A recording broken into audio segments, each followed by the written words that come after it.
السلام عليكم ورحمة الله.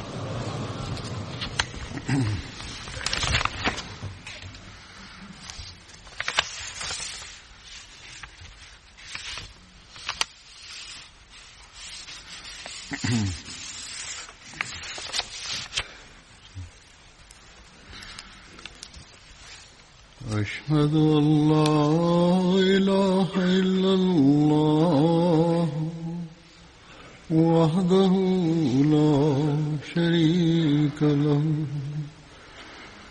وأشهد أن محمدا عبده ورسوله أما بعد فأعوذ بالله من الشيطان الرجيم بسم الله الرحمن الرحيم الحمد لله رب العالمين الرحمن الرحيم مالك يوم الدين إياك نعبد وإياك نستعين اهدنا الصراط المستقيم صراط الذين أنعمت عليهم غير المغضوب عليهم ولا الضالين.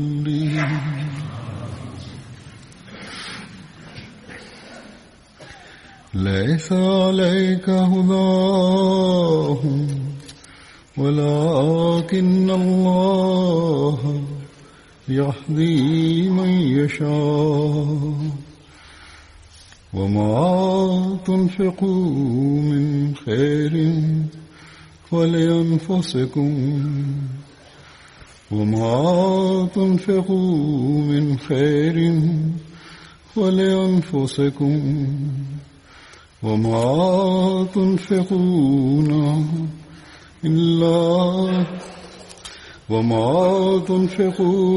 إلا ابتغاء وجه الله وما تنفقوا من خير يوفى إليكم وأنتم لا تظلمون. அவர்களை நேர்வழிக்கு கொண்டு வருவது உமது பொறுப்பல்ல. அல்லாஹ் தான் விரும்பியவரை நேர்வழியில் கொண்டு வருகிறான். சிறந்த பொருளை அல்லாஹ்வின் வழியில் செலவு செய்யுங்கள். உண்மையில் அல்லாஹ்வின் விருப்பத்தை நாடி செலவு செய்தீர்கள் என்றால் அதன் லாபம் உங்களுக்கே கிடைக்கும். அல்லாஹ் நல்ல பொருளை நீங்கள் செலவு செய்தால் அது முழுக்க முழுக்க திருப்பி தரப்படும். உங்கள் மீது அநீதி இழைக்கப்படாது. இந்த வகத்தில் அல்லாஹ் வாக்களித்தது போன்று நேர்வழி காட்டுவதும் சரியான வழியில் எடுத்துச் செல்வதும் அதன் வழியில் நடத்தி செல்வதும் அவரை சரியான இலக்கில் கொண்டு சேர்ப்பதும் அந்த நேர்வழியில் நிலைநிறுத்துவதும் இலக்கு வரை கொண்டு சேர்ப்பதும் வழி தவறுவதிலிருந்து காப்பாற்றுவதும் நல்ல முடிவை அடைய செய்வதும் அல்லாஹ்வின் அருளை சார்ந்துள்ளது. இது அல்லாஹ்வின் பணியே ஆகும். நாம் ஒருவருக்கு நேர்வழி காட்டலாம், ஆனால் அதில் அவரை கண்டிப்பாக நடக்க வைக்க முடியாது. அதன் மீது நிலைநிற்க செய்யவும் முடியாது. இந்த பணியை அல்லாஹ் தன் பொறுப்பில் துள்ளான். அல்லாஹ்வின் பக்கம் செல்ல முயற்சிக்கின்ற மனிதன் அந்த வழியில் செல்ல முயற்சியும் செய்கின்றான் என்றால், துஆவும் செய்கின்றான் என்றால், அல்லாஹ்வின் அருளால் அவர் இலக்கை சென்றடைகிறார். இதற்கு அவசியமானது நாம் நேர்வழி பெற்ற பிறகு அந்த வழியில் அல்லாஹ்வினால் கூறப்பட்ட வழிமுறைப்படி செல்வதற்கு முயற்சி செய்ய வேண்டும். அவர் அதற்காக துஆவும் செய்ய வேண்டும். துஆ செய்தவாறு அதில் நிலைத்து நின்றவாறு அவனது அருளை வேண்டிக் கொண்டிருக்க வேண்டும். அதன் மூலம் நல்ல முடிவு ஏற்பட வேண்டும். நமது பலகீனம் அல்லாஹின் பக்கம் செல்லும் வழியில் தடையாக நிற்கக்கூடாது என்று வேண்ட வேண்டும். இரண்டாவது விஷயமாக அல்லாஹ் இந்த வசனத்தில் கூறியது, நீங்கள் நல்ல பொருள்களிலிருந்து எவ்வளவு செலவு செய்தாலும் அது உங்கள் நன்மைக்கே ஆகும். அல்லாஹ் கூறுகின்றான், ஒமா துன்ஃபிகூ மின் கைரின் ஃபலிஅன்ஃபுசிக்கும். எந்த நல்ல பொருளை செலவு செய்தாலும் அதன் பயன் உங்களுக்கே கிடைக்கும். அல்லாஹ் வீணாக்குவதில்லை, மாறாக மேலும் அதிகமாக்கி திருப்பித் தருகிறான். எவ்வாறென்றால், ஒரு விவசாயி வயலில் விதையை போடுகிறார். அறிவற்ற குறைமதியாளர் இவர் என்ன செய்கிறார், எல்லா விதையையும் நிலத்தில் எறிந்து விட்டாரே என்று நினைக்கலாம். ஆனால் அறிவுள்ளவர், இந்த விதை பூமியில் விதைக்கப்பட்டது, ஆயிரக்கணக்கான லட்சக்கணக்கான விதைகளாக வெளிப்படும். அந்த விளைச்சல் ஏதாவது விபத்தை சந்தித்தால் தவிர என்று அறிகிறார். அவ்வாறு விபத்து ஆகிவிட்டால் ஒன்றும் கிடைக்காது. அல்லாஹ்வில் நல்ல எண்ணத்துடன் தூய பொருளில் இருந்து செலவு செய்யப்படுகிறது எனில் 1000 மடங்கு அதிகமாகி கிடைக்க முடியும், கிடைக்கிறது. அஹ்மதிகள் தமது அனுபவத்தை எழுதுகிறார்கள். எவ்வாறு நாங்கள் அல்லாஹின் வழியில் தியாகம் செய்தோம், எவ்வாறு அதனை அதிகமாக்கி தந்தான் என்று வெளிப்படுத்துகின்றனர். சில பலகீனமான ஈமான் கொண்டவர்கள் இருக்கிறார்கள், புதிதாக பைஅத் செய்தவர்கள் இருக்கிறார்கள். அவர்களும் கூட அனுபவப்படுகிறார்கள் எந்த அளவுக்கு இது உண்மை என்றும் அதிகமாக்கி தருகிறான் என்றும் அனுபவப்படுகிறார்கள். பிறகு அல்லாஹ் அவர்களின் ஈமான் வளர்வதற்காகவும் அருள் செய்கிறான். ஆனால் பெரும்பாலார் அல்லாஹ்வின் இந்த செயலை புரிகிறார்கள். வமா துன்ஃபிகூன இல்லா இப்திகா வஜ்ஹில்லாஹி. அல்லாஹ்வின் கவனத்தை பெறுவதற்காக அவர்கள் செலவு செய்கிறார்கள் என்றால், மார்க்கத்தின் தேவைக்காக செலவு செய்கிறார்கள் என்றால், அவர்கள் அல்லாஹ்வின் கவனத்தை பெறுவதற்காக செலவு செய்கின்றனர். அல்லாஹ் உண்மையான மோமியினுடைய வரையறை இதனை கூறுகின்றான். அவர்கள் அல்லாஹ்வின் விருப்பத்தை பெறுவதற்காக செலவு செய்கின்றனர் என்றால், அல்லாஹ் அத்தகையோரின் நிலைமைகளை நன்கறிகின்றான். அல்லாஹ்வின் திருப்தியை பெறுவதற்காக செலவு செய்கின்றார்கள் என்றால் அறிகின்றான். அல்லாஹ்வின் திருப்தியை பெற செலவு செய்பவர்கள் அல்லாஹ்வின் அருளை பார்க்கின்றனர். எவ்வாறு அல்லாஹ் அவர்களின் தியாகங்களை ஏற்றுக்கொண்டு திருப்பி தருகிறான் என்று பார்க்கின்றனர். பிறகு இது அவர்களின் ஈமானை மேலும் அதிகமாக்குகிறது. எனவே அல்லாஹ் கூறுகின்றான், நான் அதனை வீணாக்குவதில்லை. நீங்கள் என் கவனத்தை பெறுவதற்காக உங்கள் தூய பொருளிலிருந்து எனது மார்க்கத்திற்காக நான் கூறியதற்கு இணங்க செலவு செய்கிறீர்கள். பிறகு நான் அதனை திருப்பித் தருவேன். நிபந்தனை என்னவென்றால், பொருள் தூய்மையானதாக வேண்டும். சில முன்னேறிய நாடுகளில் வசிப்பவர்கள் குறிப்பாக இதனை கவனத்தில் கொள்ளுங்கள். தூய பொருளை சம்பாதியுங்கள். நீங்கள் சம்பாதித்தும் கொண்டு பிறகு அரசிடம் தவறான விளக்கம் தந்து தொகையும் பெற்றவாறு அதிகமாக சம்பாதிப்பதற்காக அரசு அமைப்புகளை ஏமாற்றாதீர்கள். அவ்வாறு செய்பவர்கள் அரசிடமிருந்து அனுமதிக்கப்படாத தொகையை பெறுகின்றார்கள்.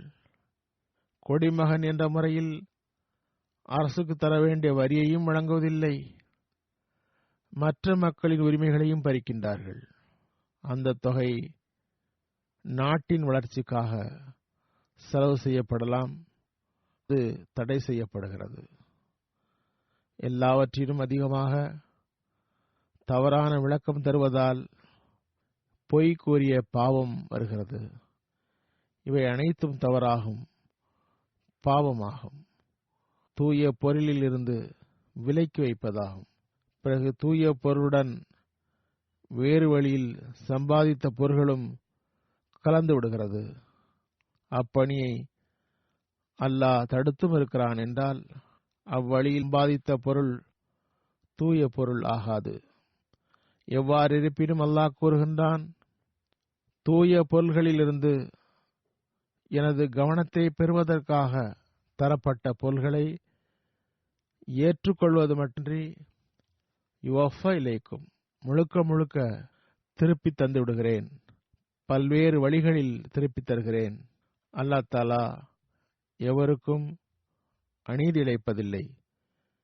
மனிதன் தானே தவறான பணிகளை செய்து தவறான விளக்கம் தந்து அல்லாஹ்வின் கட்டளைக்கு கட்டுப்படாமல் தம்மீதே அநீதி இழைத்துக் கொள்கின்றான், நஷ்டம் ஏற்படுத்திக் கொள்கின்றான்.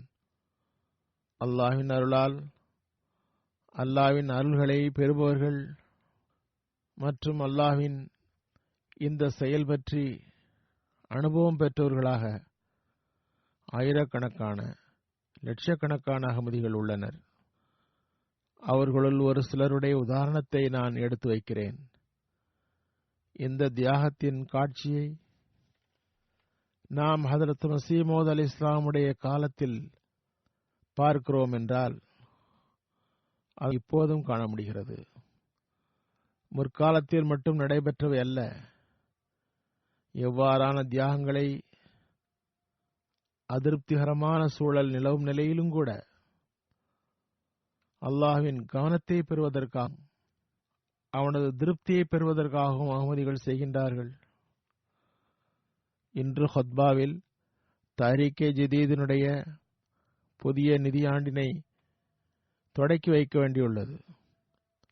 எனவே இந்த அடிப்படையில் சில சம்பவங்களை எடுத்து வைக்கின்றேன். சிராலியோன் முபல்லிக் எழுதுகிறார், சான்சோ ரீஜனுடைய சார்ந்தவர் புதிதாக பைஅத் செய்த கமாரா சாஹப் அவருக்கு தஹ்ரீக் ஜதீத் பற்றி அறிமுகம் செய்துவிடப்பட்டு சந்தாக்களின் பர்க்கத்துகள் எடுத்து வைக்கப்பட்டதும் இந்த புதிதாக பைஅத் செய்தவர் சந்தாக்களை வழங்கியதுடன் தஹ்ரீக் ஜதீத் சந்தாவும் வழங்கினார். அவரிடம் சிறிது தொகை எஞ்சியிருந்தது. அதன் மூலம் அரிசி வாங்க முடியும் ஏழை மனிதர் அவர். ஆனால் அந்த தொகையையும் அவர் தஹ்ரீக் ஜதீதில் செலுத்திவிட்டார். சில நாட்கள் தான் ஆகியிருந்தது. அம்மனிதர் திரும்பி வந்து, நான் தஹ்ரீக் ஜதீத் வழங்கிய நாளில் மறுநாள் கம்பெனி என்னை வேறு டிபார்ட்மெண்ட்டுக்கு மாற்றியது. புதிய டிபார்ட்மெண்டில் எனது சம்பளம் 2 மடங்கு அதிகமாகிவிட்டது. மற்ற பெனிஃபிட்ஸ்களும் மிக அதிகமாக இருந்தது என்று கூறுகிறார்.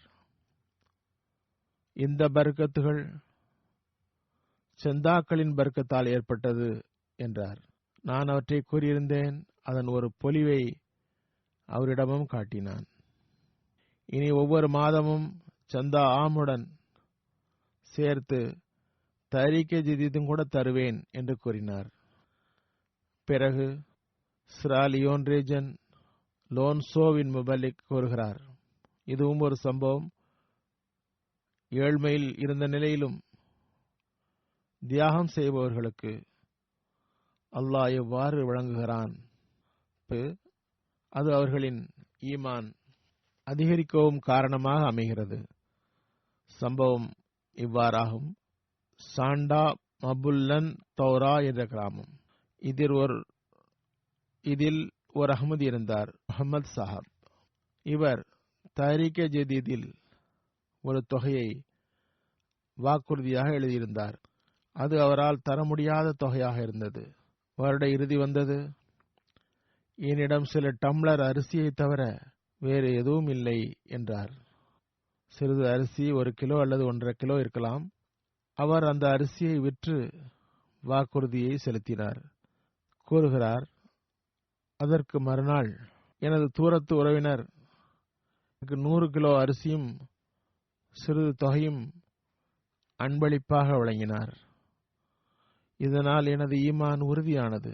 நான் சில டம்ளர் அரிசியை அல்லாஹ்வின் வழியில் தந்தேன். அல்லாஹ் அதற்கு பதிலாக 100 கிலோ அரிசி தந்தான். சிறு தொகையும் தந்துவிட்டான் என்று கூறினார். பிறகு கினி ஃபசாவ் முபல்லிக் எழுதுகிறார், இதன் மூலம் கூட ஏழைகளின் தியாகத்தின் தரம் தெரிய வருகிறது. பிறகு அல்லாஹ் எவ்வாறு அவர்களின் ஈமானை புத்துணர்வடைய செய்கின்றான். கபூ பொடோ ஜமாத்துடைய உறுப்பினரான தியாலோ சாஹப் என்பவருக்கு தாரிகே ஜதீத் சந்தா உடைய முக்கியத்துவம் கூறப்பட்டது. உடனே அவர் சட்டை பையில் கைவிட்டு அதிலிருந்த 1000 சிஃபா தொகையை சந்தாவாக வழங்கிவிட்டார். அந்த தொகையை எடுத்துக்கொண்டு குழந்தைகளுக்கு உணவு வாங்குவதற்காக கடைக்கு சென்றேன் என்கிறார். அதனை சந்தாவாக கொடுத்துவிட்டு வீட்டுக்கு சென்றேன். அப்போது பணம் இல்லை என்று கூறுகிறார். மீன் பிடிப்பவராக இருந்தார். மீன் பிடிக்க சென்றார். அதன் மூலம் குழந்தைகளுக்கு சாப்பிட ஏதாவது வாங்க முடியும் கூறுகிறார். நான் வலை வீசி மீன் பிடிப்பவன் இருந்தேன். நான் மீன் பிடிக்க வலையை வீசினேன். 1 மணி நேரத்திற்குள் எனது வலையில் 73 கிலோ மீன் அகப்பட்டது. மற்ற மீனவர்கள் உடன் இருந்தனர். அவர்கள் பார்த்தனர், 1 மணி நேரத்துக்குள் இவ்வளவு மீன் கிடைத்துவிட்டது. இது எமக்கு முழு இரவிலும் கூட கிடைப்பதில்லை என்றனர். அப்போது நான் யோசித்தேன். அவர்களை கூறினேன், இது தஹ்ரீகே ஜதீத் சந்தாவின் பர்க்கத்தாகும். 1 மணி நேரம் முன்புதான் வழங்கினேன். இருந்த பணம் முழுவதையும் கொடுத்து விட்டேன். பிறகு மீண்டும் மிஷன் ஹவுஸ் வந்தார். இப்போது வருமானம் அதிகமாகிவிட்டது என்பதனால் மேலும் சந்தா வழங்கினார். ஏழைதான். உள்ளம் மிகவும் திறந்திருந்தது. அல்லாஹ் வழங்கினால் உள்ளத்தை மூடி வைப்பதில்லை, கையை மூடி வைப்பதில்லை. அல்லாஹ் மீண்டும் வழங்குவதற்காக மேலும் தருகிறார்கள். பிறகு காங்கோ அமீர் சாப் எழுதுகிறார், ரீஜன் பந்தந்தோ உடைய ஜமாத்துடைய உள்ளூர் மாலிம் ஜமாத்திற்கு தஹ்ரீகே ஜதீத் சந்தா பற்றி எடுத்துரைத்தார். நானும் முயற்சி செய்து தருபவர்களின் எண்ணிக்கையை அதிகமாக்க வேண்டும் என்று கூறியிருந்தேன். அவர் நான் கூறியதை அவர்களிடம் எடுத்துக்கொண்டார். கிராம மக்கள் ஏழைகள், அவர்களிடம் பணம் இல்லை. உடனே உள்ளூர் மக்கள் சந்தா தர வேண்டும் என்பதற்காக காட்டுக்கு சென்று மரம் வெட்டி அடுப்புக்கறி தயார் செய்து எடுத்து சென்றனர். அந்த ஊரில் வாங்க ஆளில்லை. அங்கு தண்ணீரில் பயணம் செய்ய வேண்டிய நிலை இருக்கிறது. அதனை கப்பலில் ஏற்றி சிரமத்துடன் உகரத்துக்கு எடுத்து சென்று விற்றனர். அதனால் அவர்களுக்கு 96,000 பிராங்க் பணம் கிடைத்தது. அந்த ஊர் மக்கள் ஒட்டுமொத்தமாக தாரிகே ஜதீதில் அதனை செலுத்தினர். ஹதரத் மஸீஹ் மவ்ஊத் அலைஹிஸ்ஸலாம் அவர்களுக்கு அல்லாஹ் வியத்தகு மக்களை வழங்கியிருந்தான். அன்னாரின் வாழ்நாளிலும் தந்திருந்தான். எவ்வாறு மக்கள் தியாகம் செய்கின்றார்கள் என்று பார்த்து வியக்கிறேன் என்கிறார்கள். ஏழை மக்களின் தியாகம் தாரிகே ஜதீதுடைய ஆரம்பத்தில் ஹதரத் முஸ்லிம் மவ்ஊத் ரலியல்லாஹு அன்ஹு ஒரு பெண்ணிடம் 2 முட்டைகள் இருந்தன என்றும் ஒருவர் அதனை வாங்கிக் கொண்டார். அந்த தொகையை அப்பெண் சதாவாக தந்தார் என்று கூறியிருந்தார்கள். அதுபோன்ற தியாகம் இப்போதும் காண கிடைக்கிறது. அல்லாஹ்வின் கவனத்தை வாங்குவதற்காக பிவஜ்ஹில்லா செலவு செய்கின்றார்கள். கினிபசா முபல்லிக் எழுதுகிறார், எமது நாட்டின் தூரப்பகுதியில் உள்ள கபூகரே என்ற ஊர். அங்குள்ள ஓர் அகமதி பெண் 50 வயது, மிகவும் ஏழை. வருமானத்திற்கு எந்த வழியும் அவரிடம் இல்லை. சில நாட்களுக்கு முன் தஹ்ரீகே ஜதீத் சந்தா பற்றி கூறப்பட்டது. அந்த பெண்ணிடம் எதுவும் இருக்கவில்லை. ஒரு சிறு கோழி இருந்தது. அதனை வளர்த்து விற்று சந்தாவை தருவேன் என்று அவர் வைத்தார். சிறிது நாட்கள் கழிந்த பிறகு கோழிகளுக்கு தொற்று நோய் வந்தது. இவரது கோழியும் ஒரு நாள் நோயுற்றது. வீட்டினர் இந்த கோழி சாகப் போகிறது, அதற்குள் அறுத்துவிடு என்றனர். அவர் கூறினார், இல்லை, நான் அறுக்க மாட்டேன் என்று கூறி, என்னிடம் இதனை தவிர வேறு எதுவும் இல்லை, எனக்கு உதவி செய்து காப்பாற்றுவாயாக என்று துவா செய்தார். மறுநாள் வளர்ந்திருந்த ஒரு கோழியை 20 நாட்களுக்கு பிறகு முஅல்லிமிடம் தந்தார். இதுவே எனது சந்தா என்றார். இவ்வாறு அல்லாஹ் செய்கின்றான். மக்கள் எங்களுக்கு ஆதாரம் எதுவும் கிடைக்கவில்லை என்று கூறுகிறார்கள். பார்ப்பதாக இருந்தால், தொடர்பு நன்றாக இருந்தால், நியத்து நன்றாக இருந்தால் அல்லாஹ் அடையாளத்தை தந்து விடுகிறான். இந்த சிறு சிறு அடையாளங்கள் அவர்களின் ஈமான் அதிகரிக்க காரணமாக அமைகிறது. அல்லாஹ்வின் நடைமுறைக்கு இன்னொரு உதாரணம், தன்சானியாவுடைய மாரா ரீஜன் உடைய முஅல்லிம் கூறுகிறார், ஒரு களங்கமற்ற இளைஞராகிய ராசிக் ஹுசைன் சஹாப் என்ற அகமதிக்கு ரேஷன் பொருள் விற்கின்ற ஒரு கடை இருந்தது. வாக்குறுதிக்கு ஏற்ப அவர் தனது முழு சந்தாவையும் தஹஜ்ஜுதில் வழங்கிவிட்டார். வருடம் முடிவடையும் பொழுது முஅல்லிம் மேலும் தருவதற்காக தோண்டினார். எவர்களுக்கு இன்னும் தர முடியுமோ தரலாம் என்று கூறினார். இவர் அந்த கூட்டத்தில் வர இயலாது, ஏனென்றால் அவர் மிகவும் நெருக்கடியான நிலையில் இருந்தார். கடையில் வேகமாக விற்காத பொருள்கள்தான் இருந்தன. எவ்வாறு இருப்பினும் அவர் கூறினார், என்னிடம் வெறும் 3000 ஷில்லிங் தான் இருந்தது என்று கூறி அதனை தந்துவிட்டார். அதே நாள் மாலை அவர் முஅல்லிமிடம் மீண்டும் வந்தார். எனக்கு ஒரு வியப்பான சம்பவம் நடந்தது என்று கூறினார். என்னிடம் சந்தாவாக தந்த அதனை தவிர எந்த தொகையும் இல்லாத நிலையில், விற்பதற்கு பொருள்களும் அதிகமாக கடையில் இல்லாத நிலையில் சந்தாவின் பர்க்கத்தால் என் மீது அசாதாரணமான முறையில் அருள் செய்தான். மதியம் என்னிடம் ஒருவர் வந்து பொருள் வாங்கினார். நான் விற்காது என்று கருதிய பொருள்களை வாங்கிவிட்டார். இதனால் என்னிடம் 23,000 ஷில்லிங் பணம் சேர்ந்துவிட்டது. சந்தாவின் பர்க்கத்தால் அல்லாஹ் வாழ்வாதாரம் வழங்குகிறான் என்பது இதுதான் என்றார். பிறகு மத்திய ஆப்பிரிக்காவினுடைய பாங்கி என்ற நகரில் அஜானா சாஹப் என்ற ஒருவர் உடைய சம்பவம். இது அல்லாஹ் ஈமானை உறுதிப்படுத்த எவ்வாறு வழங்குகிறான் என்று காட்டுகிறது. இவர் ஒரு புதிய அஹ்மதி, பையத் செய்து 8 மாதங்களே ஆகியிருந்தது. என்னிடம் இக்காலத்தில் பெரும் மாற்றம் நிகழ்ந்தது. ஜும்மா குத்பா கேட்டேன், தொடர்ந்து பார்த்தேன். எம்டிஏவில் குத்பா கேட்பது எனது வழக்கமாக இருந்தது. அல்லாஹ்வின் வழியில் செலவு செய்பவர் ஏழையாக மாட்டார், அவரது பொருளில் அல்லாஹ் பர்க்கத்திடுகிறான் என்ற சொல்லை நான் கேட்டவுடன், தரிகே ஜதீத் சந்தா பற்றி கூறப்பட்டவுடன் நானும் அதை பார்க்கிறேன் என்று நினைத்தேன். சட்டை பையில் எதுவும் இல்லை, 500 பிராங்க் மட்டும் இருந்தது, சிறிய தொகை. நான் அதனை வழங்கிவிட்டேன். இரவில் என்ன உண்பேன் என்று கவலை ஏற்பட்டது. ஹலிஃபத்துல் மசி வார்த்தை நினைவில் வந்தது. இறைவன் கொண்டு தருகிறான் என்று நினைத்தவாறு நான் 500 பவுண்டை வழங்கிவிட்டேன் என்றார். இவர் ஒரு புதிய அஹ்மதி. ஈமான் பலகீனமாகவும் இருந்தது. முழுமையான ஈமான் உருவாகாவிடினும் ஒரு மாற்றம் ஏற்பட்டது. நியத் நன்றாக இருந்தது. கூறுகிறார், நான் 3-4 மணி நேரம் மிஷன் ஹவுஸில் தங்கிவிட்டேன்.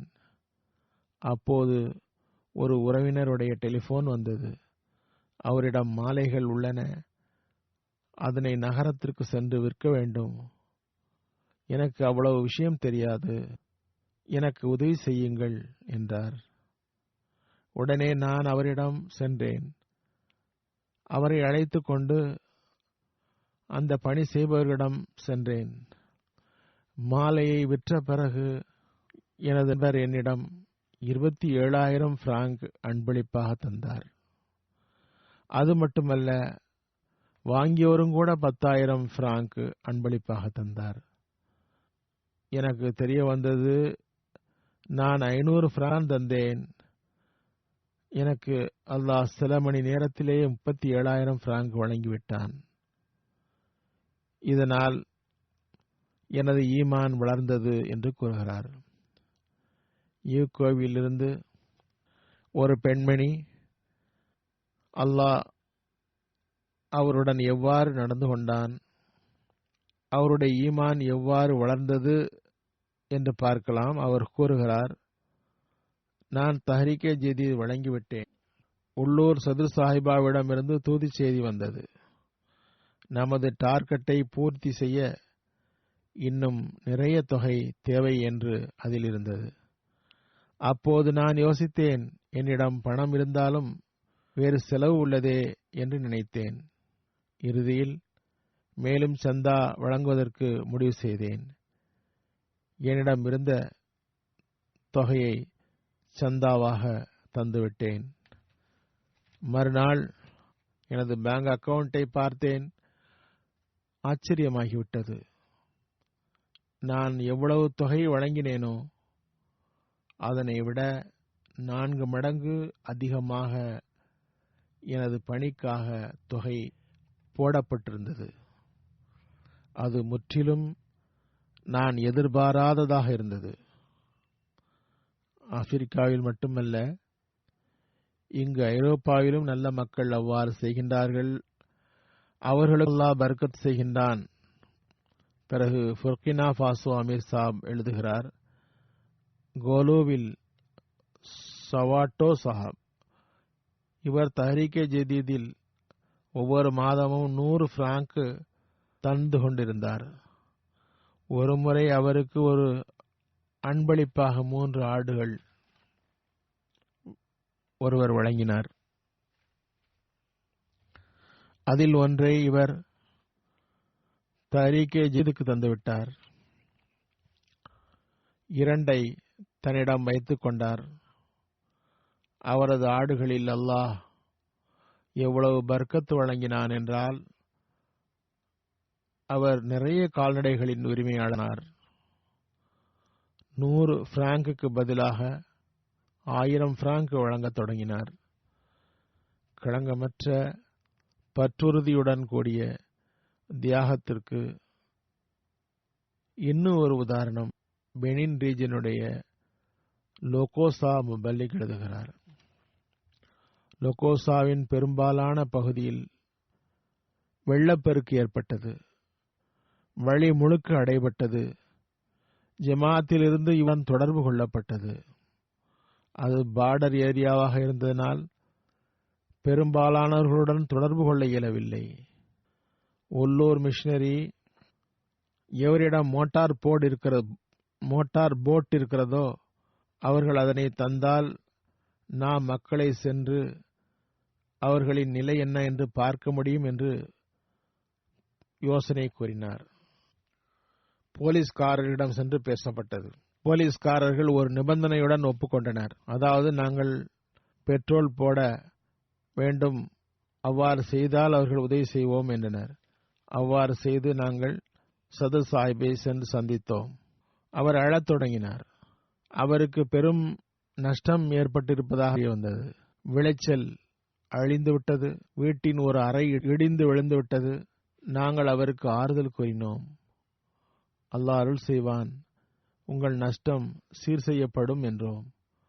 அப்போது அவர் கூறினார், நஷ்டம் ஏற்பட்டதாக நாங்கள் அழவில்லை. மாறாக வெள்ளப்பெருக்கு வரும் முன் நான் சந்தாவை சேர்த்து வைத்திருந்தேன். மல்லிம் வரும்போது சந்தாவை தருவோம் என்று எண்ணியிருந்தேன். ஆனால் வெள்ளப்பெருக்கு ஏற்பதால் எல்லா வழியும் அடைபட்டு விட்டது. எனக்கு பெரும் கவலை ஏற்பட்டு விட்டது. அல்லாஹ்வே, எனக்கு எந்த உதவியும் இல்லை. எனது சந்தாவை தலைமையகத்தில் சேர்க்க வழி இல்லாமல் ஆகிவிட்டதே, அதனை சேர்க்க வழி ஏற்படுத்துவாயாக என்று நான் துஆ செய்தேன். இன்று நாங்கள் எவ்வாறு இருக்கிறோம் என்று பார்ப்பதற்காக நீங்கள் வந்திருக்கிறீர்கள். பார்த்து சந்தா வாங்க வரவில்லை. இதனை பார்த்து எனக்கு அழுகை வந்துவிட்டது. எவ்வளவு விரைவாக இறைவன் எனது துஆவை ஒப்புக்கொண்டு விட்டான். நான் எனது கடமையை நிறைவேற்ற வாய்ப்பு கிடைத்து விட்டதே என்றார். அவருக்கு தனது நஷ்டம் குறித்த கவலை இல்லை. கவலையெல்லாம் நாம் அல்லாஹ்வுக்காக செய்த வாக்களித்த பணியை, அல்லாஹ்வின் கவனத்தை ஈர்க்க தியாகம் செய்த வாக்களித்ததை குறிப்பிட்ட நேரத்தில் வழங்க வேண்டுமே என்பதே கவலையாக இருந்தது. இந்தியாவிலிருந்து தஹ்ரீக் ஜதீத் இன்ஸ்பெக்டர் இப்ராஹிம் சாஹிப் எழுதுகிறார். கர்நாடக மாநிலம் சார்ந்தவர். இவரும் அல்லாஹ்வின் நடைமுறைக்கு ஒரு உதாரணமாகும்.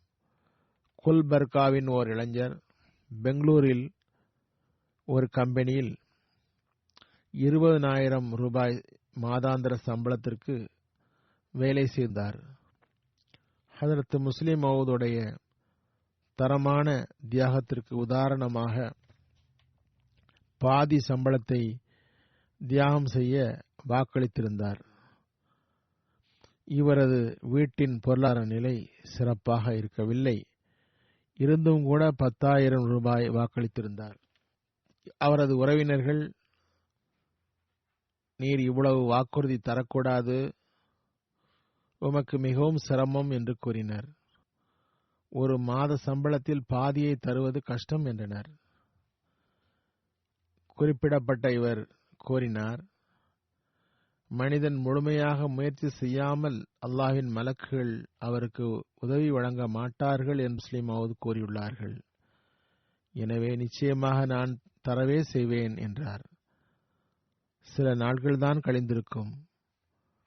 அவருக்கு இன்னொரு கம்பெனியில் பணி கிடைத்தது.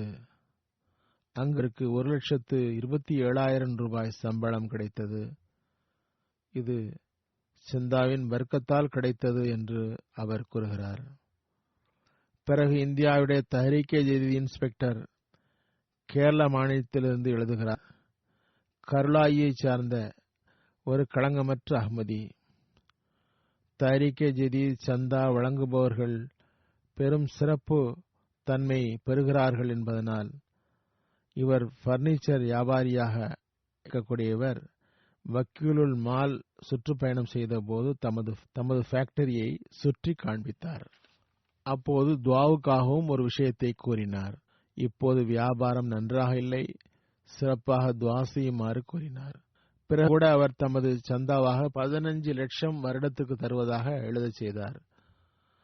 ஆனால் வாக்குறுதிக்கு ஏற்ப இவ்வருடம் 2 லட்சம் தான் தர முடிந்தது. காலம் குறைவாகவே இருந்தது. எவ்வாறு இந்த சந்தாவை வழங்குவோம் என்று இதே கவலையில் இருந்தார். எனக்கும் கடிதம் எழுதி கொண்டிருந்தார்.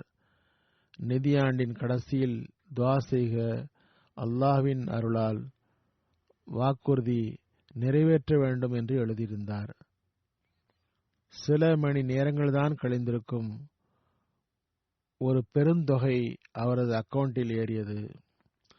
அவர் தமது வாக்குறுதியை மட்டும் நிறைவேற்றவில்லை, மாறாக மேலும் ஒரு தொகையை வழங்கினார். தொழில் ரீதியாக இவருக்கு தேவையாக இருந்த பொருள் பெரும் தொகை கிடைத்தது. பிறகு பெனின் ரீஜனுடைய நாத்தி இன் மால்யம் எழுதுகிறார். கத்தம்போத்தி ஜமாத்துடைய ஒரு நண்பர் அவரிடம் கூறப்பட்டதும் எந்த தயக்கமும் இன்றி 3000 பிராங்க் சிஃபா தொகையை வழங்கிவிட்டார். மால்யம் கூறுகிறார், நான் அவரிடம் வியப்புடன் கேட்டேன். ஏனென்றால் இவரிடம் பெரிய நினைவூட்டலுக்கு பிறகும் கூட 500 பிராங்க் சிஃபா விட அதிகம் வழங்கியதில்லை. இப்போது எப்படி இவ்வளவு பெரிய தொகை தந்தீர்கள், நடந்தது என்ன என்று கேட்டேன். அவர் கூறினார், நான் சந்தாவில் மிகவும் சோம்பல் காட்டி வந்தேன். எனக்கு அதனால் பிரச்சனைகளாக ஏற்பட்டன. விளைச்சலும் நன்றாக இருப்பதில்லை. கடைசி முறை நான் சந்தா தரும்போது இதற்கத்தால் என்ன நடக்கிறது பார்ப்போம் என்று யோசித்துக் கொண்டே தந்தேன். பிறகு நான் அனுபவித்து பார்த்தேன். சந்தாவின் பர்க்கத்தால் யதார்த்தத்தில் அல்லாஹ் மறைவான முறையில் உதவி செய்கிறான், நமது தேவைகளை நிறைவேற்றுகிறான், விளைச்சலில் பர்க்கத் ஏற்படுத்துகிறான். எனவே இதனை நான் சுயமே அனுபவித்து விட்டேன். எனவே நான் கேட்பதற்கு முன்பே 5 மடங்கு அதிகமாக அதிகரித்து தந்துவிட்டேன். இன்னும் சொல்வதாயின் 6 மடங்கு அதிகமாக்கி விட்டேன் என்றார். கனடாவில் அங்குள்ள குழந்தைகளின் உதாரணம். அங்குள்ள சதர் கூறுகிறார், அக்டோபரில் தஹ்ரீகே ஜதீதை முழுமைப்படுத்த முயற்சி செய்து வந்தோம். வீட்டின் குழந்தைகளையும் அளித்து வந்தோம். அவர்களும் தமது கைச்செலவுக்குரிய பணத்திலிருந்து வாக்குறுதியை விட அதிக சந்தா வழங்கினார்கள். ஒரு மகள் இப்போதுதான் இன்ஜினியரிங் முடித்திருந்தாள். அவளிடம் சிறிது தொகை இருந்தது. அதனை சந்தாவாக தந்துவிட்டாள். முதலில் அப்பெண் இன்டர்வியூ சென்றிருந்தார். அதில் வெற்றி கிடைக்கவில்லை. சந்தா வழங்கினால் மறுநாளே ஒரு பணிக்கு இன்டர்வியூ இருந்தது. திரும்பியதும் மிகவும் மகிழ்ச்சியாக இருந்தார். மறைவான ஒரு சக்தியால் அவருக்கு இன்டர்வியூவில் எல்லாம் இதாக நடந்தது. இன்டர்வியூக்கு சென்ற கம்பெனியில் இன்னும் பலரும் இன்டர்வியூ கொடுத்திருந்தார்கள். வருட முடிவில் தான் முடிவு தெரியும் என்ற நிலையில் இவரது இன்டர்வியூ மிக சிறப்பாக இருந்தது என்றாலும் வருடம் முடிவில் தான் முடிவு தெரியும் என்ற நிலையிலும் 2 நாட்களில் நீங்கள் செலக்ட் செய்யப்பட்டுள்ளீர்கள் என்று கால் வந்தது. பிப்ரவரி 2020 இருந்து பணிக்கு வர வேண்டும் என்று செய்தி வந்தது. மறுநாள் கால் வந்தது, பிப்ரவரி 20 இருந்து மற்றவர்கள் பணிக்கு வருவர், நீங்கள் இந்த வருடம் நவம்பரில் இருந்து வரலாம் என்று செய்தி வந்தது. அந்த பெண்ணுக்கு இதனால் ஈமான் வலுப்பெற்றது, ஈமான் வளர்ச்சி அடைந்தது. அல்லாஹ்வின் அருளை பார்த்தார். மாஸ்கோவின் முபல்லிக் எழுதுகிறார், ஒவ்வொரு நாட்டிலும் அல்லாஹ் தியாகத்தின் முன்மாதிரியை காட்டுகின்றான். குர்பானிக்கு பிறகு தனது அருளின் காட்சியை காட்டுகிறான். ஒரு நண்பர் சாயிர் சாஹப் உஸ்பெசிஸ்தான் புகாரா என்ற நகரை சார்ந்தவர். இவர் நீண்ட காலமாக மாஸ்கோவுக்கு பணிக்காக வருவார். சிறிது பணம் சேர்ந்ததும் ஊருக்கு போய்விடுவார். இவரது மனைவி பையத் செய்வதற்கு யோசனை செய்தார். பிறகு படித்தார், துவா செய்தார். பிறகு பையத் செய்யும் வாய்ப்பு பெற்றார். சிறிது காலம் முன் தஹ்ரீகே ஜதீத் சந்தா பற்றி கவனிக்கப்பட்டது. அவரது மனைவியிடம் தஹ்ரீகே ஜதீதில் பங்கெடுக்குமாறு கூறப்பட்டது. அவர் உஸ்பெசிஸ்தானில் டாக்ஸி ஓட்டுநர், மனைவி தையல் வேலை செய்பவர். இருவர் ஒரு விதிமுறை வைத்துள்ளனர். தமது வருமானத்தில் 3 பகுதியாக்கி ஒரு பகுதியை குழந்தைகளுக்கும், ஒரு பகுதி வீட்டிற்காகவும், ஒரு பகுதியை அல்லாஹ்வின் வழியில் பொருள் தியாகம் செய்து சந்தா கொடுப்பதற்காகவும் செலவழிக்க வேண்டும் என்பதாகும். முடிவெடுத்து அதில் திருப்தியுடன் இருந்தார்கள். குடும்ப வாழ் மகிழ்ச்சியுடன் கழிந்தது. சாயிர் சாஹப் கூறுகிறார், சந்தாவில் பங்கெடுக்க தொடங்கியதும் அவருக்கு அல்லாஹ் சிறப்பான பர்க்கத்து வழங்கினான். அவரது வருமானத்தில் பெரும் வர்க்கத் ஏற்பட்டது. அது சென்ற வருடங்களில் நடக்காததாக இருந்தது. பிறகு ரஷ்யாவில் இருந்து முபல்லிக் இன்சார்ஜ் எழுதுகிறார், மாஸ்கோவின் சலாம் சஹாப் செஃப் ஆக வேலை செய்கிறார். சில காலம் முன்பு வீடு கட்டுவதற்காக பெரும் தொகையை கடனாக பெற்றிருந்தார். நீண்ட காலமாக 2 மடங்கு பணி செய்து கடனை அடைக்க முயற்சி செய்து வந்தார். ஒரு நாள் போன் வந்தது. உடனே நான் எனது சந்தாவை தர விரும்புகிறேன் என்ற காரணம் கேட்டபோது கூறினார், அவர் முதலில் பணி செய்த இடத்தில் வரவேண்டிய கூலியின் பெரும் தொகை உரிமையாளரிடம் தங்கிவிட்டது. முதலில் அவர் பணி செய்த இடத்தில் மாட்டிக்கொண்டது. இவர் துவாவுக்காக எனக்கும் கடிதம் எழுதினார். இறைவன் தனது அருளால் மூழ்கிவிட்ட அந்த தொகையை திருப்பி தந்தான். இதனால் எனது உள்ளத்தில் பெரும் ஆசை எழுந்தது. என்னால் எவ்வளவு முடியுமோ அவ்வளவு சீக்கிரமாக சந்தாவை செலுத்த வேண்டும் என்று நினைத்தார். அதிலிருந்து சந்தாவுக்காக ஒதுக்கி வைத்தேன் என்றார். ஜெர்மனி ஜமாத்துடைய ஒரு இளம்பெண் எழுதுகிறார், இவர் 2 மாத கர்ப்பிணியாக இருந்தார். இப்போது குழந்தை பிறந்து 2 வருடமாகிவிட்டது. நான் கர்ப்பமுற்று இருக்கும்போது நான் மிகவும் துவா செய்தேன். ஒவ்வொரு மாதமும் தரீக்கே ஜதீதில் €100 தருவதாக வாக்குறுதியும் தந்தேன். பிறகு அடுத்த 7 மாதமும் நலமாக கழிந்தது. கஷ்டங்கள் நீங்கின. அல்லாஹ் எனக்கு ஒரு மகனை வழங்கினான். அல்லாஹ்விடம் நான் செய்த வாக்குறுதியாகிய ஒவ்வொரு மாதமும் €100 வழங்குவேன் என்ற வாக்குறுதியை நிறைவேற்றி வருகிறேன் என்கிறார். இப்போது உலகம் முழுவதும் உலக ஆதாயத்தில் மூழ்கி இருக்கின்ற நிலையில், இறைவனை விட்டு விலகி இருக்கின்ற நிலையில், அஹ்மதிகளுக்கு அல்லாஹ் தனது அருள்களை வழங்கி தனது இருப்பை காண்பித்து தருகிறான். அதே வேளையில் அஹ்மதியத்தின் உண்மையையும் வெளிப்படுத்துகிறான். லிட்லியாவின் முபல்லிக் எழுதுகிறார், லிட்வியா அஹ்மதி வஹிதோ சாஹிப் என்பவர். இவரும் உஸ்பெகிஸ்தானுடைய புகாரா பகுதியை சார்ந்தவர்தான். சில வருடம் முன்பு இவருக்கு அஹ்மதியத்தை ஏற்றுக்கொள்ள வாய்ப்பு கிடைத்தது. அல்லாஹ்வின் அருளால் இவரது களங்கமின்மையும் பற்றும் வளர்ந்து கொண்டிருக்கிறது.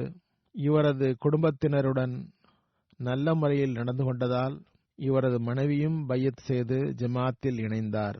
அவர் கூறுகிறார், போன் மூலமாக சந்தா பற்றி கூறப்பட்டது. 6 மாதம் உஸ்பெகிஸ்தானிலும் 6 மாதம் ரஷ்யாவிலும் பணி செய்கிறேன். இவ்வருடம் புகாராவில் ஒரு பிளாட் வாங்கினேன். அதற்காக எனது காரை விற்க வேண்டியதாயிற்று. நான் பணி செய்ய ரஷ்யா சென்றபோது யோசித்தேன், அல்லாஹ்வுடன் ஒரு வியாபாரம் செய்ய வேண்டும். எனவே நான் சந்தாவின் பர்க்கத்தால் கார் வாங்க பர்க்கத்து தர வேண்டும் அல்லாஹ் என்ற நியத்தில் சந்தா தர ஆரம்பித்தேன். சந்தா வழங்கியதால் அல்லாஹ் எனது பணியில் பர்க்கத் செய்தான். எனக்கு வீட்டு செலவு போக கார் வாங்க ஒரு தொகை சேர்ந்து விட்டது. நான் புகாரா திரும்பி வந்து கார் வாங்கினேன். பிளாட் வாங்குவதற்காக விற்ற முந்தைய காரை விட நல்ல ஒன்றை வாங்கினேன். இது சந்தாவின் பர்க்கத்தின் விளைவாகும். அதுவன்றி இவ்வளவு பெரும் தொகை சேர்ப்பது எனக்கு இயலாத காரியமாகும். இவர் சில காலம் முன்பு பையத் செய்தார். கூறுகிறார், இதனால் எனது ஈமான் அதிகமாகியது. கினிபசாவுடைய முபல்லிக் சாஹப் கூறுகிறார், ஒரு சாஹப் பிறப்பு அஹ்மதியாக இருந்தும் மீண்டும் மீண்டும் வலியுறுத்தியும் தஹ்ரீக்கே ஜதீதில் பங்கெடுப்பதில்லை. இவர் பிளாக்ஸ் செய்யும் தொழில் செய்தார். சிமெண்டால் பிளாக்ஸ் செய்து வைத்திருக்கும் பொழுது இரவில் மழை பெய்தது. எல்லா பிளாக்ஸ்களும் வீணாகியது. பெரும் நஷ்டம் ஏற்பட்டது. இரவில் பெரும் கவலன் உறங்கினார். இவர் கூறுகிறார், கனவில் பார்த்தேன், எனது மறைந்த தந்தையார் வந்துள்ளார். நீ உனது சந்தாக்களை கொடுத்து விட்டாயா என்று கேட்டார். இதை கூறிவிட்டு போய்விட்டார். காலை எழுந்ததும் நான் மிஷஸ் வந்தேன். மிஷனரியிடம் கூறினேன்.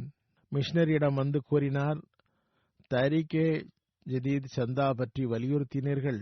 என்னிடம் இப்போது 2000 பிராங்க் தான் இருக்கிறது, அதனை தருகிறேன் என்றார். சந்தா வழங்கிய மறுநாளே நஷ்டம் திரும்ப கிடைக்கும் அளவுக்கு புதிய கான்ட்ராக்ட் கிடைத்தது. அது 8 லட்சம் பிராங்க் ஷிஃபா உடையதாகும். இதனால் கடனடைந்தது. இப்போது வசியத்தும் செய்துவிட்டார். இவரது ஈமான் வளர்ச்சியும் அடைந்தது. மாயோட் ஐலாண்டில் ஒரு நண்பர், இவருக்கு நிரந்தர பணி இருக்கவில்லை. அலி முகமது சாஹப் கூறுகிறார், நான் தஹ்ரீகே ஜதீத் சந்தா வழங்கினேன். பணியை தேடுவதில் சிரமம் ஏற்படவே நான் ஒரு பணி முடிக்கும் போது இன்னொரு பணி கிடைத்தது. சந்தா வழங்கிய பிறகு எனக்கு தொடர்ந்து பணி கிடைக்கிறது. இது புதிய ஜமாத்து உருவாக்கப்பட்டு சில ஆண்டுகளே ஆகியுள்ளன. ஈமானின் கலப்பின்மையும் வளர்ந்து வரும் ஜமாத் ஆகும். பிறகு இந்தோனேஷியாவுடைய அமீர் சாப் எழுதுகிறார், பாங்னட்டான் உடைய ஓர் அஹ்மதி அவுர் யானா சாஹப், இவர் தனியாக வாழ்கிறார். மனைவி மரணித்து விட்டார்.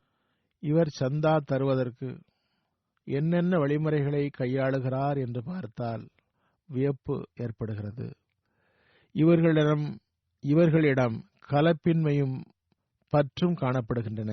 இவர் ஏழை, வேலை செய்கிறார், பிள்ளைகளுக்கு திருமணமாகிவிட்டது, மனைவி இல்லை, தப்லீக் தர்பியத் பணிகளில் முபல்லிக்கு உதவியாக இருப்பார். இவருக்கு ஒரு சிறு வயல் இருந்தது. விவசாயிகளுக்கு வருமானம் மாதங்களுக்கு பிறகுதான் கிடைக்கிறது. ஒவ்வொரு 3 அல்லது 4 மாதங்களுக்கு பிறகுதான் வருமானம் வருகிறது.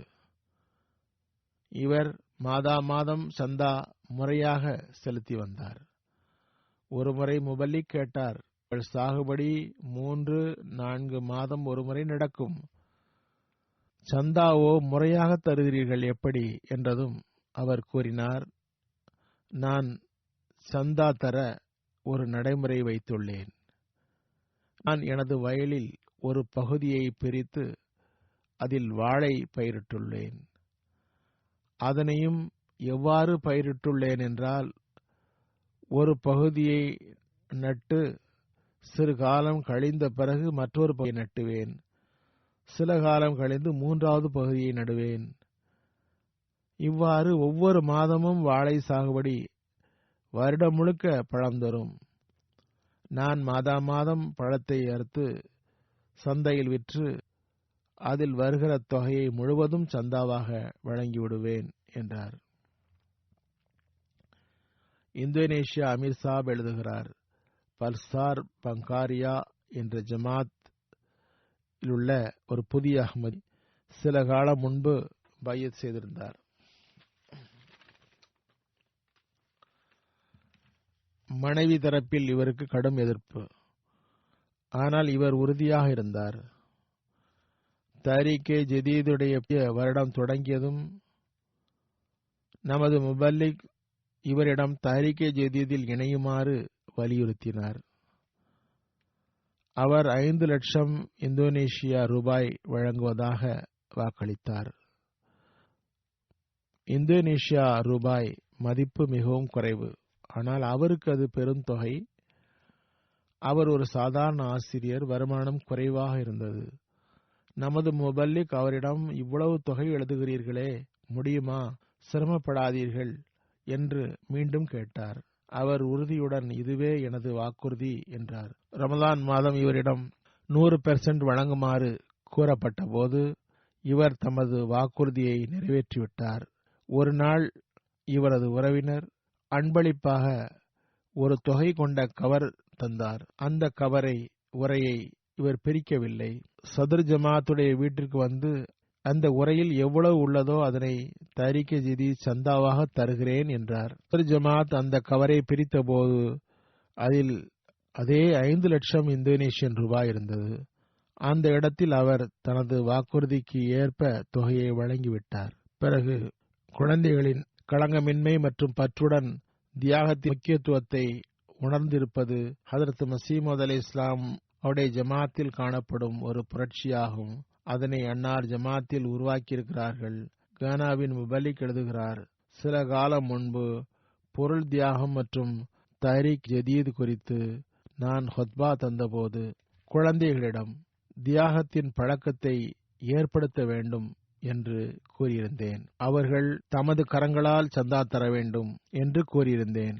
இந்நிலையில் மறு ஜும்மாவில் ஒரு சிறுவர், அவரது வயது 9-10 இருக்கலாம், ஒரு தொகையை எடுத்து வந்து தஹ்ரீக்கே ஜதீதுக்கு வழங்கினார். கேட்டபோது நான் பெற்றோரிடம் சந்தாவுக்காக தொகையை கேட்டபோது அவர்களிடம் இருக்கவில்லை. எனவே நான் ஒரு கடையில் வேலை செய்து பணம் சேர்த்து அந்த தொகையை தந்தேன் என்று கூறினார். பிறகு ஸ்ராலியோனின் ஒரு உதாரணம்.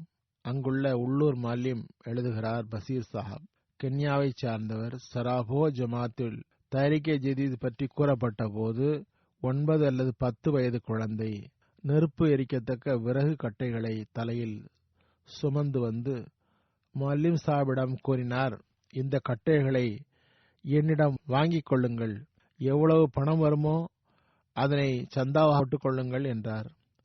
முஅல்லிம் சாஹிப் அந்த கட்டைகளை வாங்கிக் கொண்டு சந்தா ரசீது வழங்கினார். அந்த கட்டைகளை பையனிடம் திருப்பி தந்துவிட்டார். உனது சந்தா வந்துவிட்டது என்று கூறினார்.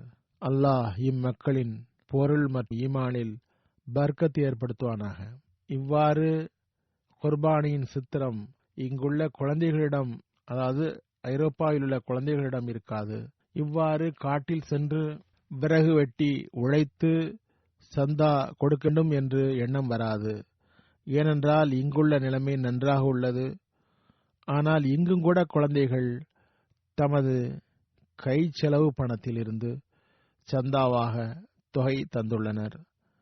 குறிப்பாக ஒரு பொருளை வாங்குவதற்காக தொகை சேர்ந்ததும் அதனை சந்தாவாக வழங்கி தியாகம் செய்துள்ளனர். எவ்வாறிருப்பினும் ஒவ்வொருவரும் அவரவர் சூழ்நிலைக்கு ஏற்ப தியாகம் செய்கிற களங்கமின்மை மற்றும் பற்று எல்லா இடத்திலும் காண கிடைக்கிறது. அல்லாஹ் தஆலா இந்த களங்கமின்மை மற்றும் பற்றை வளரச் செய்வானாக. இப்போது நான் சில பட்டியலை எடுத்து வைக்கின்றேன்.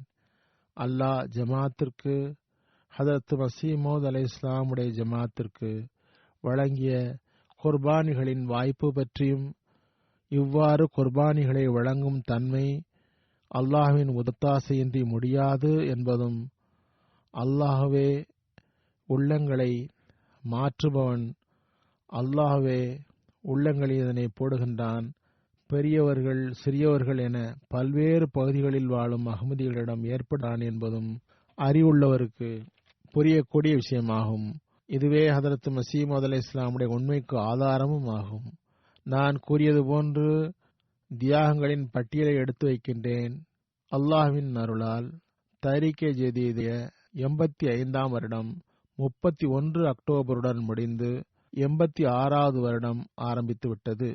கடந்த நிதி வருடத்தில் தஹ்ரீக்கே ஜதீதில் 13.6 மில்லியன் பவுண்ட் தியாகம் செய்ய ஜமாத்திற்கு வாய்ப்பு கிடைத்துள்ளது. இந்த வசூல் கடந்த வருடத்தை விட அல்லாஹ்வின் அருளால் 8,02,000 பவுண்ட் அதிகமாகும். இவ்வருடம் பாகிஸ்தானுடைய கரன்சி மதிப்பு குறைந்துவிட்டது. அரசியல் மற்றும் சமூக கேடுகளின் காரணத்தால். அல்லாஹ் அவர்கள் மீது கருணை காட்டுவானாக. பாகிஸ்தானுக்காக துஆ செய்யுங்கள். அங்கு அஹ்மதிகளின் மீது அல்லாஹ் கருணை காட்டுவானாக. இப்போதுள்ள நிலை எப்போதும் இருந்ததில்லை. முதல் நிலையை முழுமையாக ஜெர்மனி பெற்றுள்ளது.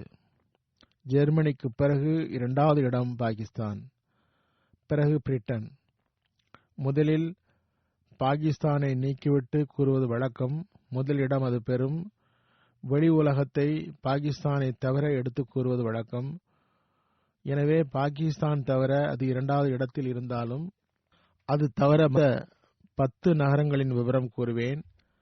முதலில் ஜெர்மனி, பெரிய ஜமாத்துகள் உள்ள நாடுகளில் பாகிஸ்தானுக்கு பிறகு இரண்டாவது பிரிட்டன், பிறகு அமெரிக்கா, பிறகு கனடா, அடுத்து பாரத், பிறகு மத்திய கிழக்கு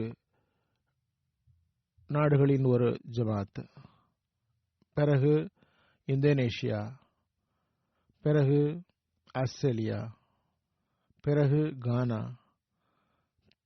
பிறகு மத்திய கிழக்கு நாடுகளில் ஒன்று. தனிநபர் வழங்குதலின்படி முதல் 3 நாடுகள் சுவிட்சர்லாந்து, பிறகு அமெரிக்கா, பிறகு சிங்கப்பூர், 4வது பிரிட்டன், 5வது ஸ்வீடன், அதற்கு பிறகு மற்ற நாடுகள். ஆப்பிரிக்க நாடுகளில் ஒட்டுமொத்த வசூலின்படி கவனிக்கத்தக்க ஜமாத்துகள்: 1 கானா, பிறகு நைஜீரியா, பிறகு புர்கினா ஃபாசோ, பிறகு தன்சானியா, பிறகு காம்பியா, பிறகு பெனின். கலந்து கொள்பவர்களின் மீது கவனமூட்டப்பட்டது. கலந்து கொள்பவர்களின் எண்ணிக்கை அதிகமாக்குமாறு கூறப்பட்டது. இதற்காக தொகையை விட அதிகமாக கலந்து கொள்பவர்களை அதிகரிக்குமாறு டார்கெட்டே தரப்பட்டது. அல்லாஹ்வின் அருளால் இவ்வருடம் கலந்து கொள்பவர்களின் எண்ணிக்கை 18,77,000 விட அதிகமாகும். மேலும் 1,12,000 பேர் புதிதாக சேர்ந்தவர்கள் சந்தா அமைப்பில் இணைந்துள்ளார்கள். கலந்து கொள்பவர்களின் எண்ணிக்கையை அதிகரிப்பதில் கவனிக்கத்தக்க ஆப்பிரிக்க நாடுகள் Niger, Sierra Leone, Nigeria, Cameroon, Benin, Senegal, Guinea-Bissau, Ivory Coast, Tanzania, Guinea Conakry ஆகும். பெரிய ஜமாத்துகள் Bangladesh, Canada, Malaysia, Bharat, Indonesia, Germany, Britain, America, Australia. முதல் ஏட்டில் தலைமையக பதிவுக்கு ஏற்ப 5,927 பேர் இருக்கிறார்கள். இதில் 36 பேர் அல்லாஹ்வின் அருளால் உயிருடன் உள்ளனர். அவர்கள் தாமே தமது சந்தாவை தருகின்றார்கள். மற்றவர்கள் வஃபாத்தாகிவிட்டனர். அவர்களின் ஏழை வாரிசுகள் மற்றும் ஜமாத்தின் கலங்கமற்றவர்கள் தொடரச் செய்து கொண்டிருக்கிறார்கள். ஜெர்மனி முதலிடம். அதன் முதல் 10 ஜமாத்துகள் ரூய்டர்பர்க், நோயிஸ், பெயின்பர்க், மஹதியாபாத், வதா, ஆன்சிபாபர்க். உருதுவில் எழுதப்பட்டு சில எழுத்துக்களை படிக்காமல் இருக்க வாய்ப்புண்டு. கேல், பிளவரன்ஸ், ஹாய்ம், வைன்கார்டன், கோலோன் ஆகியவை.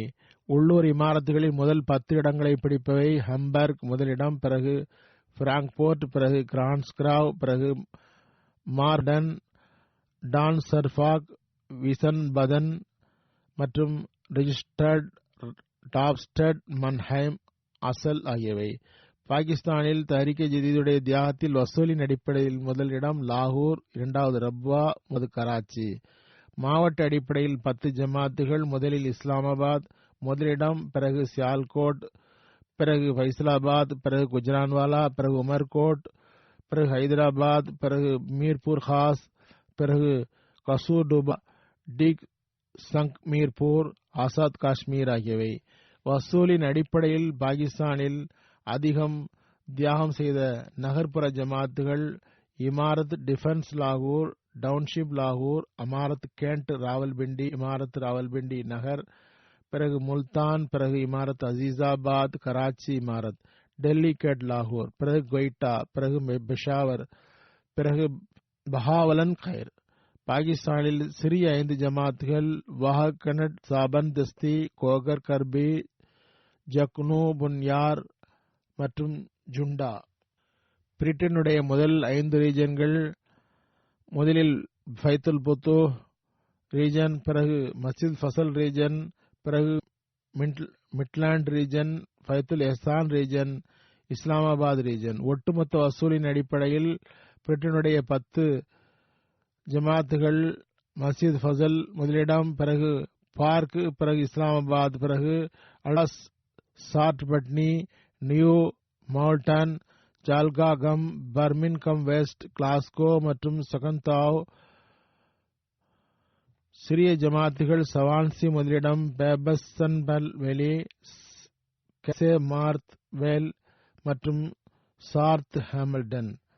வசூலின்படி அமெரிக்க ஜமாத்துடைய முதலிடம் சுலூர், ஸ்பென்பர்க், Los Angeles, Silicon Valley, Central Virginia, Detroit, Chicago, Oshkosh, ஷஹ்யோஸ்டன், ஜார்ஜியா, சவுத் வெர்ஜீனியா. கனடாவினுடைய வசூலின் அடிப்படையில் உள்ளூர் இமாரத்துகள் வான் முதலிடம், பிறகு கல்கேரி, பீஸ் வில்லேஜ், வினிகோவர், மெசிகா, சஸ்காடோன். சிறிய ஜமாத்துகளில் 5 ஜமாத்துகள்: அட்மிண்டன் முதலிடம், பேட்மிண்டன் வெஸ்ட், டர்ஹம், பரிடோ போர்ட், பிறகு ஹமில்டன், பிறகு சரஸ்ட். இந்தியாவில் தியாகத்தில் முதல் 10 ஜமாத்துகள்: கருளாயி முதலிடம், பிறகு காதியான், பிறகு பத்தபிரியம், பிறகு ஹைதராபாத், கியோம்பிடூர், பைங்காடி, பெங்களூர், காலிகட், கல்கத்தா, யாதகிர். 10 மாநிலங்கள்: 1 கேரளா, 2 கர்நாடகா, 3 தமிழ்நாடு, 4 தெலுங்கானா, 5 ஜம்மு காஷ்மீர், 6 ஒடியா, 7 பஞ்சாப், 8 பெங்கால், 9 டெல்லி, 10 உத்தரப்பிரதேஷ். காஷ்மீரின் நிலைமைகள் மோசமாக உள்ளது, அரசியல் ரீதியாகவும் சமூக அடிப்படையிலும். அங்கும் பெரிய தியாகம் செய்யப்பட்டுள்ளது. ஒட்டுமொத்த வசூலின் அடிப்படையில் ஆஸ்திரேலியாவுடைய 10 ஜமாத்துகள்: போகஸ் ஹில், பிறகு மெல்பர்ன் பெர்க், மெல்பர்ன் லாங்வாரன், பிறகு ஏசிடி, காம்ப்ரா, மாஸ்டன், பார்க், பிறகு வெட்லாய்டு, சவுத் எட்லாய்டு, பிறகு பென்வெர்த், மவுண்ட் ட்ராய்ட், பரமேடா, ஒட்லோடு வெஸ்ட். அல்லாஹ் தியாகம் செய்தவர்களின் உயிர்களிலும் பொருள்களிலும் அளவு கடந்த பர்க்கத்தை வழங்குவானா.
الحمد لله نحمده ونستعينه ونستغفره ونؤمن به ونتوكل عليه ونعوذ بالله من شرور أنفسنا ومن سيئات أعمالنا. من يهده الله فلا مضل له ومن يضلل فلا هادي له. ونشهد أن لا إله إلا الله ونشهد أن محمدا عبده ورسوله. عباد الله رحمكم الله، إن الله يأمر بالعدل والإحسان وإيتاء ذي القربى وينهى عن الفحشاء والمنكر والبغي يعظكم لعلكم تذكرون. اذكروا الله يذكركم وادعوه يستجب لكم ولذكر الله أكبر.